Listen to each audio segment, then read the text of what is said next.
Can we do it? dv/ds అలాంటి కొన్ని questions graphs కూడా ఉన్నాయన్నమాట.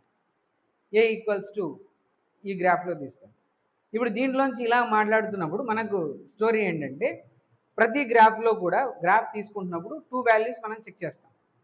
2 వాల్యూస్ చెక్ చేస్తాం. ఒకటి స్లోప్, 2 ఏరియా. అంతే. ఏరియా, స్లోప్ రెండే విషయాలు. ఏ గ్రాఫ్ తీసుకున్నా, అది నువ్వు డిస్టెన్స్ టైం గ్రాఫ్ తీసుకున్నావా, డిస్ప్లేస్మెంట్ టైం తీసుకున్నావా, వెలాసిటీ టైం తీసుకున్నావా, లేదా స్పీడ్ వర్సెస్ టైం తీసుకున్నావా, యాక్సలరేషన్ టైం తీసుకున్నావా, ప్రతి దాంట్లో స్లోప్ అండ్ ఏరియానే మన ఇంట్రెస్ట్. ఆ రెండు కనుక్కుంటాం. ఆ రెండు కనుక్కున్న తర్వాత ఆ రెండిట్లో వచ్చిన వాల్యూ ఏదైనా మనకి యూజ్ ఉందా లేదా అని చెక్ చేస్తాం. యూజ్ ఉంటే అది ఒక ఫిజికల్ క్వాంటిటీ ఇస్తుంది. యూజ్ లేకపోతే చేసిన వాల్యూని జస్ట్ పక్కన పెట్టేస్తాం. ఎలా చెప్తున్నారు సార్ అలాగా అంటే, ఇప్పుడు ఒక కాన్సెప్ట్ చూద్దాం. ఫర్ ఎగ్జాంపుల్ ఇక్కడ చూడండి, ఇక్కడ ఎస్టీ గ్రాఫ్ తీస్తున్నాను అనుకోండి. Okay, let me say in a straight line motion distance displacement both are same అని చెప్తున్నా. స్ట్రైట్ లైన్లో రెండు ఒకటే కదా, అందుకని ds/dt అనుకుందాం.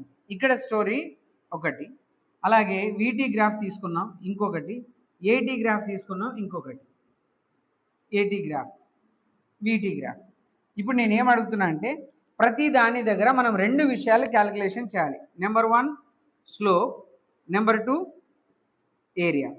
ఇక్కడ ఒకవేళ ఇది ఇలా వచ్చిన ఉంది, ఇలా ఉంది, ఇది ఇలా ఉంది అనుకుందాం, ఇందాక మాట్లాడిన relation grand parents grand children okay. So నా స్టోరీ ఏంటంటే స్లోప్ కనుక్కుంటే ఏమొస్తుంది అని. స్లోప్ కనుక్కుంటే ఏమొస్తుంది, ఈ వాల్యూ ఫిజికల్ క్వాంటిటీ మీటర్, ఇది వచ్చేసి సెకండ్. స్లోప్ కనుక్కుంటే మీటర్/సెకండ్. మీటర్/సెకండ్ అనేది ఒక ఫిజికల్ క్వాంటిటీ అనే ఐడియా మనకు ఉంది కదా, కాబట్టి ఇది ఒక స్పీడ్ అయి ఉండొచ్చు, వెలాసిటీ అయి ఉండొచ్చు, యావరేజ్ స్పీడ్ అయి ఉండొచ్చు, యావరేజ్ వెలాసిటీ అయి ఉండొచ్చు, ఇన్స్టాంటేనియస్ స్పీడ్ అయి ఉండొచ్చు, ఇన్స్టాంటేనియస్ వెలాసిటీ అయి ఉండొచ్చు. ఈ 6 క్వాంటిటీస్లో ఏదో ఒకటి అయి ఉండొచ్చు, ఏదో ఒకటి అయి ఉండొచ్చు. తర్వాత ఏరియా ఏమొస్తుంది అంటున్నాం.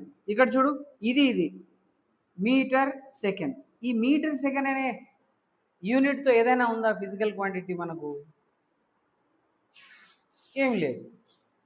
కాబట్టి ఏరియా వల్ల మనకి ఏ యూజు లేదు. ఏరియా వల్ల ఏ యూజు లేదు. ఏ గ్రాఫ్లో డిస్టెన్స్ ఆర్ డిస్ప్లేస్మెంట్ టైం గ్రాఫ్లో అనేది మనకు అర్థం.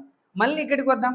ఇక్కడ స్లోప్ కావాలి. స్లోప్ కనుక్కుంటే ఏమొస్తుంది, న్యూమరేటర్లో మీటర్/సెకండ్, డినామినేటర్లో సెకండ్, వచ్చేది మీటర్/సెకండ్. ఓహో, this is going to give us